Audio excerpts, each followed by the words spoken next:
Chapter 7. Matron. Under the first street lamp, Omri pulled up. His heart was hammering. "Well?" asked Patrick eagerly. "Did you get it? Let's look." Omri had something in his hand, but he knew it wasn't the one he wanted. It wasn't the surgeon. He would have been able to feel the square shape of the operating table.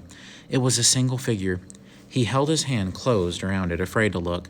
What if it was only a lawyer, or that idiotic bowler-hatted businessman? Slowly, in an agony of suspense, Omri uncurled his fingers. Both boys slumped with despair. Omri gave a deep groan. Then Patrick rallied. "Well, it could be worse. Nurses have to know something. Well, they can't operate. They're not trained. Well, that's better than nothing." They walked on. Omri sunk in gloom. Patrick kept trying to cheer him up. "Listen, if he can hang on till tomorrow, we can get out and buy anything we like. At the model shop, they'll have the same set. Meanwhile, at least the nurse will be able to tell us how bad he is." "Well, if she doesn't drop dead when we bring her out of the cupboard," said Omri. He was cursing himself for not managing to grab the surgeon. He would also, incidentally, have liked to jump up and down on Tamsin's stomach until she burst like a balloon. He was bruised all over. Patrick, of course, had never seen the district where Omri now lived. As they came out of the station, he paused, glanced down Hobble Road, and said, "Blimey, that is a bit rough." Omri said nothing. They began to hurry towards his house. "Well, what are the kids like around here?" "Well, you have to stand up for yourself." They were passing the amusement arcade, on the other side of the street, of course. It was just closing. The proprietor, a surly-looking Sikh, was urging everyone out. There was a good deal of swearing, jeering, and shoving, and a scuffle started. A rather small skinhead jostled an older boy, who reacted by hurling him unceremoniously into the road, where he was narrowly missed by a passing car. "Crumbs!" exclaimed Patrick. "Did you see that?" "Yes, and it'll be us next if they spot us," said Omri. "Come on." Omri's mother opened the door to his knock, and she was furious. "Where on earth have you been? Don't you ever go out again at night without telling me. I've been frantic." "Oh, hello, Patrick. Fancy seeing you. Are you planning to spend the night?" Patrick looked daunted, but Omri had no time to pacify his mother. After a brief, "Sorry, Mum," he dragged Patrick after him up the stairs, deaf to her inquiries about where he'd been and where Patrick would sleep. As soon as they had the door of his bedroom shut behind them, Omri switched on the main light. He'd left his bedside lamp on so bright stars wouldn't be in the dark.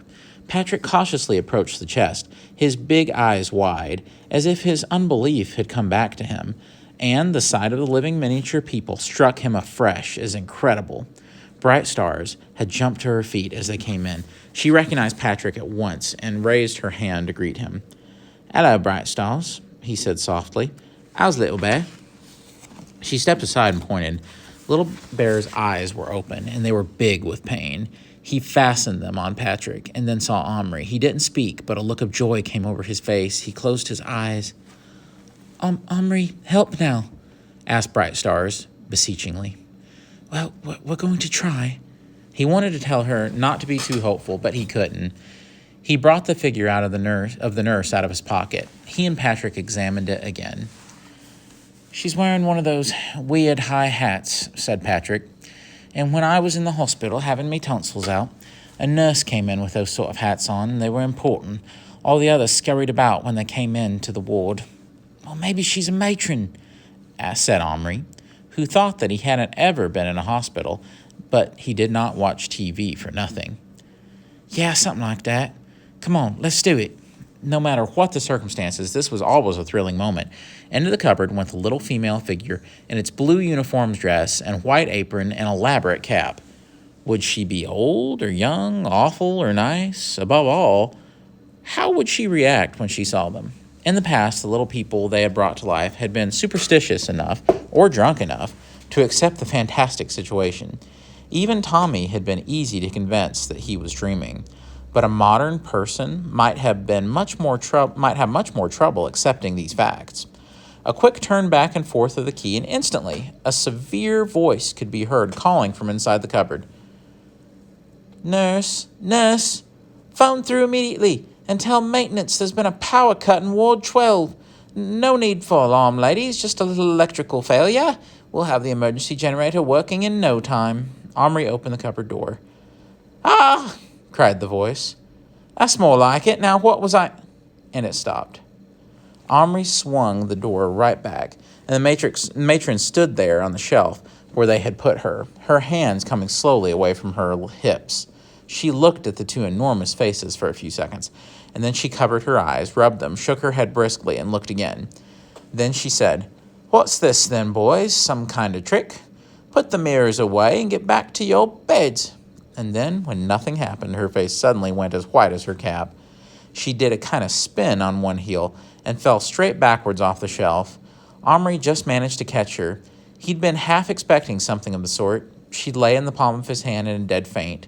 Omri marveled at the feeling of her tiny, warm, limp body in its crisp, starched clothes alive. He transported her gently to the chest and showed her to Bright Stars. "White woman dead?" she asked, aghast. No, she's just had a fright. Make her sit up and put her head between her knees." He showed her how. Bright Stars wasted no time. After a minute or two, the matron showed signs of reviving. The first thing she did was reach up to check that her cap, which was like a white organdy castle with flying buttresses and banners, was still in place. Miraculously, it was. She scrambled to her feet and stared around her. She was middle-aged, Omri guessed from her face and voice. She wore glasses and no makeup and looked formidable. He was glad that he was not a patient in her charge. At the same time, she did look as if she knew her job. If only she was not too terrified to do it. He cleared his throat. I know it's hard to believe, he said, but you've come through a magic cupboard, and it's made you very small, so please don't be frightened. You can think of it as a dream, if you like, or some kind of trick, but there's nothing to be afraid of. After you've helped us, you can go back to your normal life. Would you mind telling us your name? The woman opened and shut her mouth several times like a goldfish. And then she managed to say very faintly, You may call me, matron. Then she swayed and put her hand to her forehead. I must be going mad, she muttered, and she looked as if she might fall over again. Please, you're not mad. Don't faint. Matron stiffened at once and lifted her chin. Faint? Me? Oh, don't be absurd. I've never fainted in my entire life. She straightened her splendid cap and stared at them haughtily. Matrons don't faint. That's the idea. Patrick opened his mouth, but Omri nudged him into silence. I beg your pardon, he said. Not that I wouldn't be grateful for a strong cup of tea, she remarked severely, especially if there's any work to be done. Well, there is, Omri exclaimed eagerly. I'll get you some tea later, but could you please look at a patient for us? Bright Stars was already almost pulling Matron over to where Little Bear was lying on the ground. Dear me, murmured the matron. She adjusted her cap and her glasses and knelt down beside Little Bear's prone form. After a brief but efficient examination, she rose, looked over her glasses at Bright Stars, evidently decided she was innocent of any crime, and turned her accusing gaze on the boys. This man, she announced, has been shot in the back. Yes, we know, said Omri. He needs an immediate operation to remove the bullets. We know, said Omri. Only they're not bullets, they're musket balls, you see. He must be taken at once to the nearest hospital, and I recommend me own, St. Thomas's. Matron, said Patrick. Yes, young man. We can't. You see, St. Thomas's is our size, and he's your size. They wouldn't be able to help him. Everything would be too big for him, don't you see? Matron closed her eyes for a moment, swayed visibly. Omri stretched out a hand to catch her, and then righted herself with an effort. This is exceedingly peculiar, she said. To say the very least, I don't profess to understand what has happened to me, but still, press on. What do you suggest? Well, could he hold out until tomorrow? She pursed her lips, and she shook her head. Most unwise. Omri's heart sank. Couldn't you do it? The matron started violently. I perform the task of a surgeon?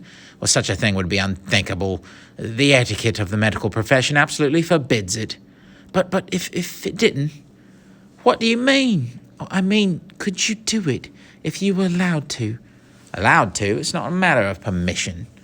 Well then, You see, Omri said, and now the same imploring note crept into his voice as had been in Bright Star's eyes. There's no one else. Matron turned and stared down at Little Bear for a long moment. But I have no equipment, she said at last. Patrick threw back his head with a groan. That's true, of course. No one can operate without instruments. Why didn't we think of that? I did think of it, said Omri. We've got instruments. Well, sort of. Patrick turned to gape at him. Where? For answer, Omri reached again for the plastic figure, which had been Tommy. Silently, he put him back into the cupboard and turned the key. When he opened the door, there once again was the neat pile of clothes, the boots, and the bag with the red cross on it. Chapter 8. The Operation. You're brilliant, breathed Patrick as Omri delicately picked up the tiny object. With his free hand, he overturned one of the boxes in which the plastic figure had been stored, spread Kleenex on it, and set the bag in the middle. Matron bustled over with a swish of a starched apron, and she started a little at the sight of the battered old bag, but not half as much as she did when she opened it. She fairly reeled back. Are you seriously suggesting that I pull bullets out of a man's back with this antiquated collection of museum pieces? She almost shrieked. Are they so very different from the ones you use today? Asked Omri desperately. Matron gingerly plucked a tiny hypodermic syringe from the bag and held it up like a dead rat between her finger and thumb. Look at it. Just look. I ask you. Matron, Omri said earnestly. You don't seem to understand. That's all there is. It's the best we can manage. If you can't do it, he'll die. Our friend, please. All we ask is that you try. Matron gave Omri an enigmatic look. And then she took hold of Tommy's bag and briskly emptied it onto the padded table. All sorts of microscopic things came out. The boys could just make out the rolls of bandages, dressings, dark bottles, and instruments that were packed in flat cases. She examined these very minutely and then straightened up and said, Of course, this is some kind of nightmare, but even in the nightmares, it's my policy to do my best. Omri and Patrick clutched each other. You mean you'll do it? If you can provide me with an operating table and a bright light and some disinfectant and a strong cup of tea. Omri could and did provide all those things. By this time, it was 1 o'clock in the morning, and the whole household was fast asleep. But he tiptoed downstairs, and he fetched disinfectant, cotton, some clean handkerchiefs, and an electric kettle full of boiling water. He also detached a cap from a tube of toothpaste, and he washed it out. That was for a mug. And then he made some strong tea with a tea bag, and he added milk and sugar. He hoped that she took sugar, and he carried this on a tray up the stairs very quickly.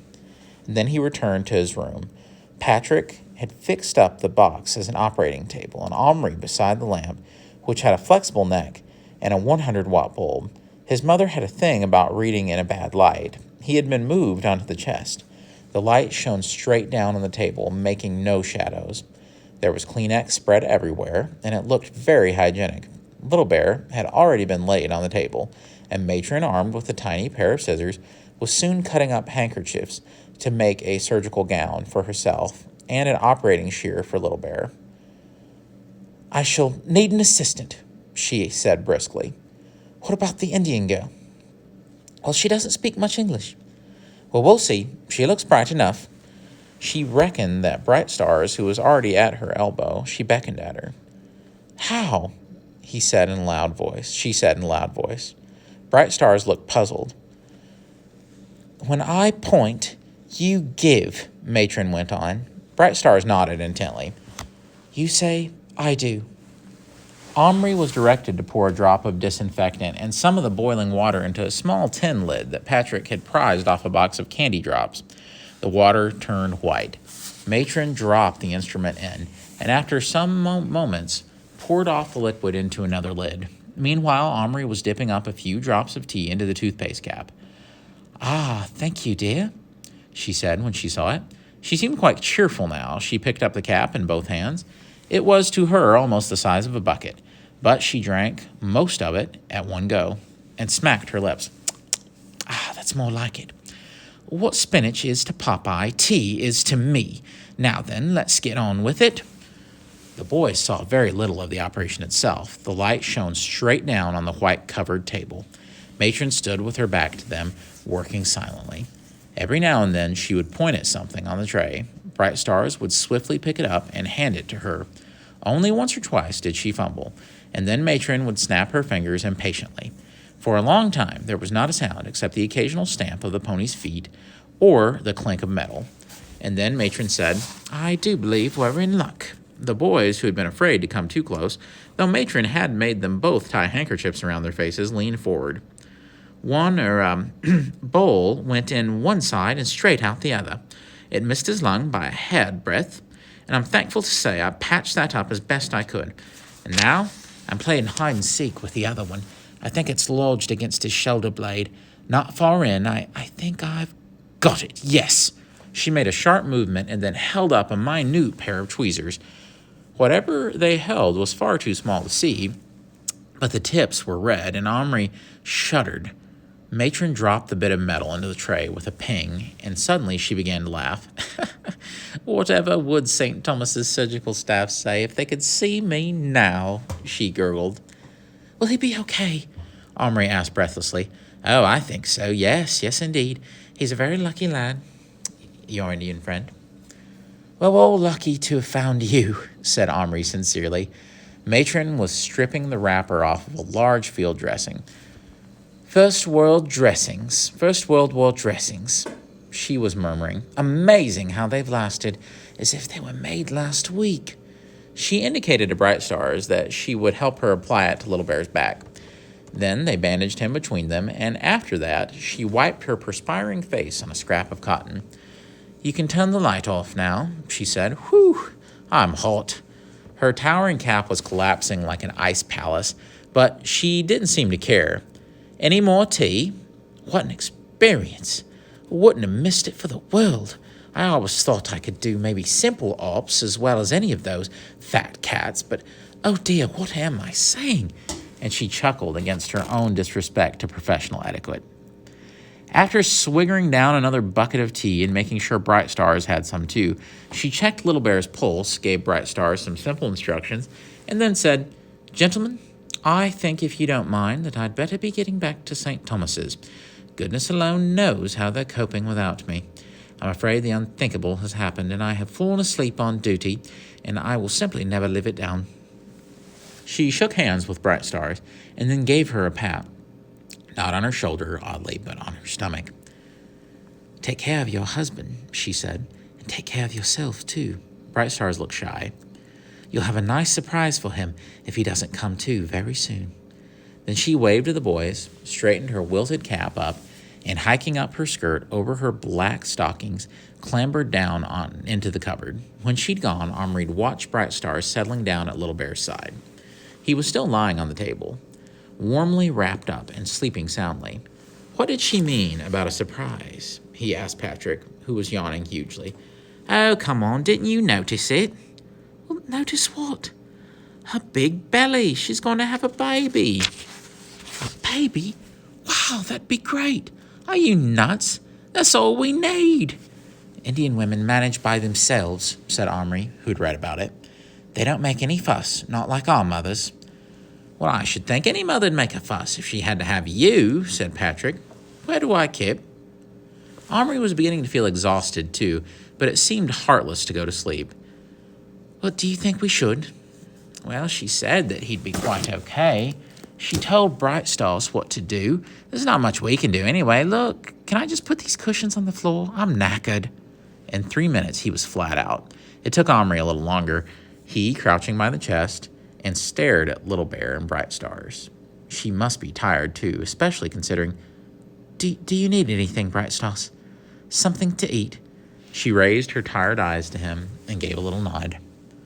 I'll get you something, he whispered. And down he went once again. He didn't turn on the lights this time.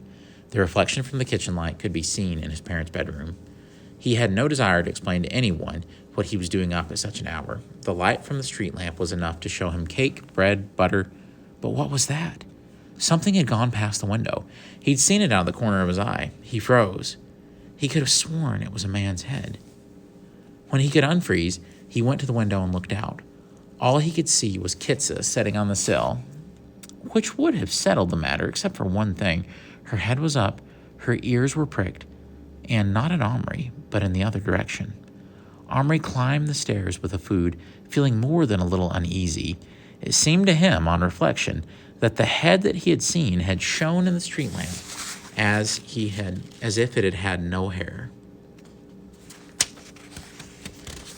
Chapter 9. A Good Luck Piece. Little Bear's recovery was little short of miraculous. The operation was a complete success. By the next day, he was setting up, demanding food and other services, not particularly grateful for his deliverance, and in general very much himself as Omri remembered him. He was unable to hide his delight, though, at seeing Omri once again. He tried to conceal his feelings behind a mask of dignity, but through his wooden expression, his black eyes gleamed and a grin kept twitching at his stern mouth.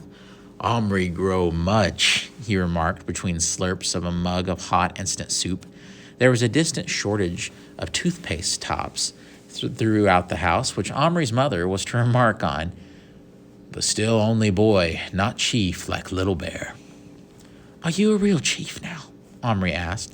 He was sitting on the floor beside the chest, gazing in rapture at his little Indian, restored to him and almost to health. Little Bear nodded impressively. "Father die, but Little Bear now chief of tribe." Omri glanced at Bright Stars. How much she had told him of this tragedy, which had overtaken their village. She seemed to understand his thought and signaled him quickly behind Little Bear's back. Omri nodded. Much better not to say too much until Little Bear was stronger. He hadn't asked any questions yet. Patrick had stayed for breakfast and then reluctantly phoned his mother. He came back up to Omri's room looking bleak. "She says I've got to come back," he said. "We're leaving today, and I asked if I could stay and come back later, but she said I'd have to leave here in an hour." Omri didn't say anything.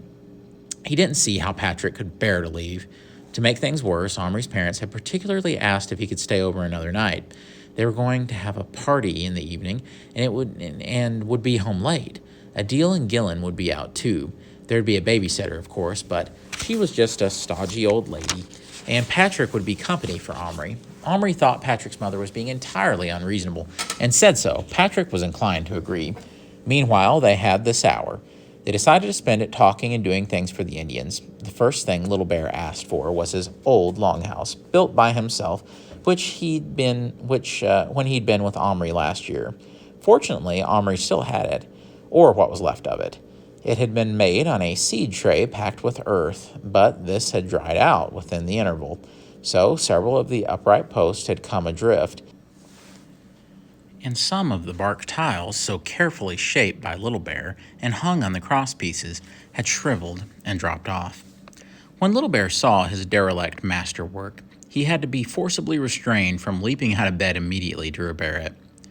How Omri let fall down? Why Omri not mend?" he shouted wrathfully. Omri knew better than to argue. I couldn't do it like you can," he said. "My fingers are too big." "Too big," agreed Little Bear, darkly. He stared at the longhouse from his bed. Omri had spent the early hours, before anyone was awake, making him a better bed from 2 matchboxes, giving him a headboard to set up against. His mind was roving in all directions, thinking of ways to make Little Bear and Bright Stars more comfortable. He still had the old teepee. As soon as the Indian was a bit better, he would probably prefer to use that for privacy. Omri had fixed a ramp leading into the seed tray, and Bright Stars had begun to go up and down, carrying bedding into the teepee, like a little bird making its nest. A fat little bird. Omri wondered, watching her stagger to and fro, how long it would be before her baby came. He was busy giving her a water supply. It was sort of a pond. The container was the lid of a coffee jar sunk into the earth of the seed tray near the teepee. He was now making a proper bucket out of one of the toothpaste caps, by piecing 2 poles on the sides with a needle heated red hot in the flame of an old candle that he'd found and threaded in a handle made from a bit of one of his mother's fine hairpins. That would make it easier to carry.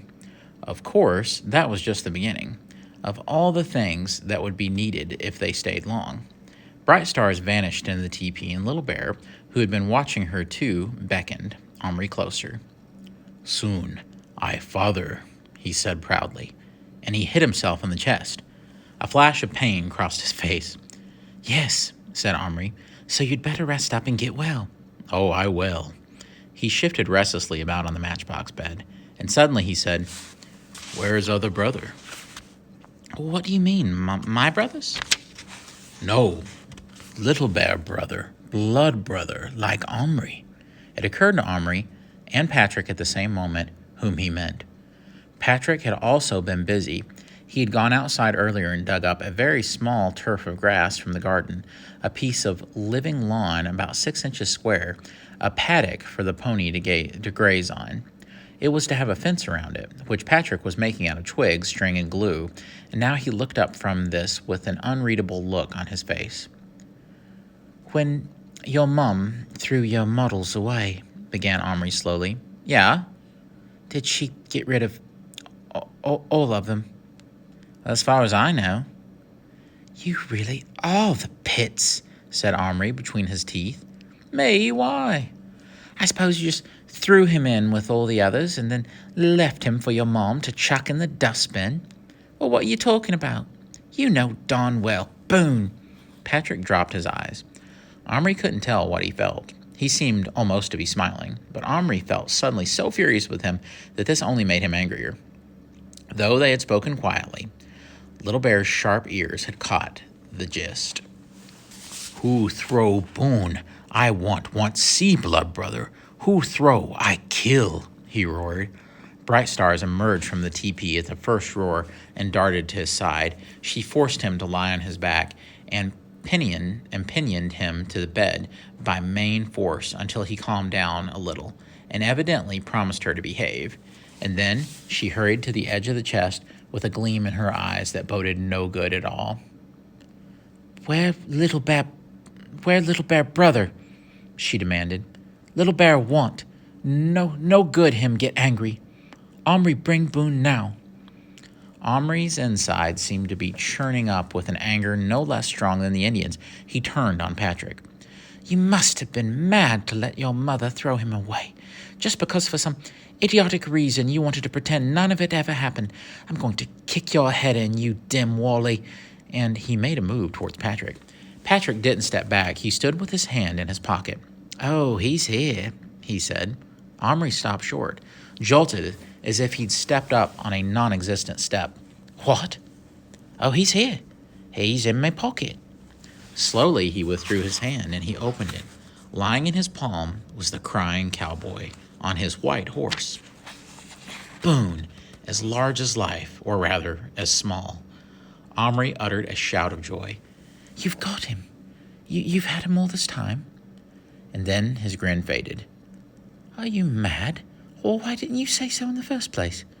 "I'm not exactly proud of the fact that I still carry him everywhere," Patrick said. "So you hadn't stopped believing?" "I don't know. I wanted to. I tried to tell my brother about it once, and he teased me for a solid week. He said I was a nutcase, telling everyone. He said I believed in fairies. It really got me. Of course, I couldn't prove a thing, not even to myself. So I decided it never happened.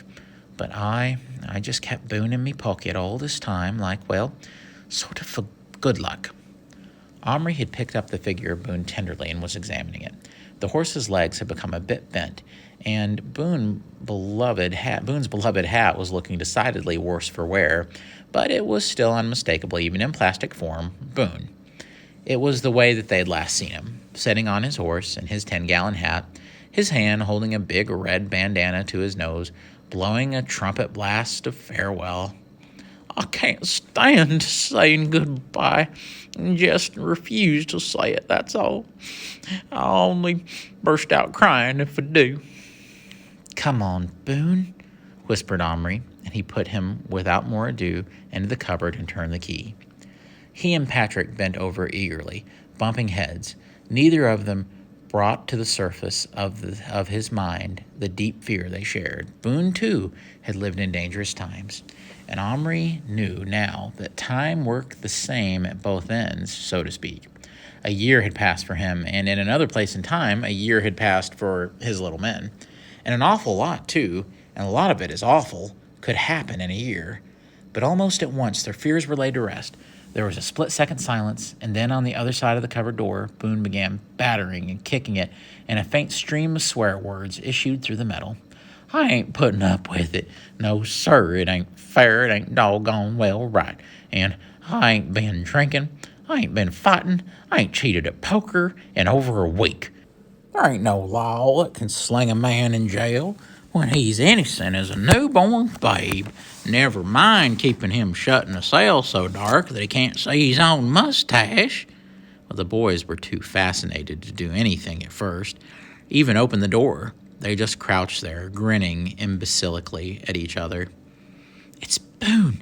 It's really him," breathed Patrick. But Boone, all unaware, and getting no response to his yells and blows, now decided no one was listening, and his voice began to quiver. "They've done up and left me," he muttered. "Gone plumb away and left old Boone alone in the dark." There was a pause, followed by a long nose blow that shook the cupboard. "'Tain't for funny," he went on, his voice now definitely shaking with sobs. "Don't they know a man can be so brave as a lion and still scared of the dark? Ain't they got no imagination? Leave a feller to rot in the pitch-black hole." His voice rose on a shrill tide of tearful complaint. Omri could not bear it a second longer. He opened the door. The light struck through, and Boone instantly looked up, his red bandana dropping to the floor between his knees. He jumped to his feet, staring, his mouth agape, his battered old hat askew on his ginger head. The horse backed off and snorted. "Well, I'll be eternally hornswoggled," Boone got out at last, "if it ain't y'all." All right, guys, that's it for Chapter 9, and I hope you've enjoyed listening. Thank you so much. Take care, guys.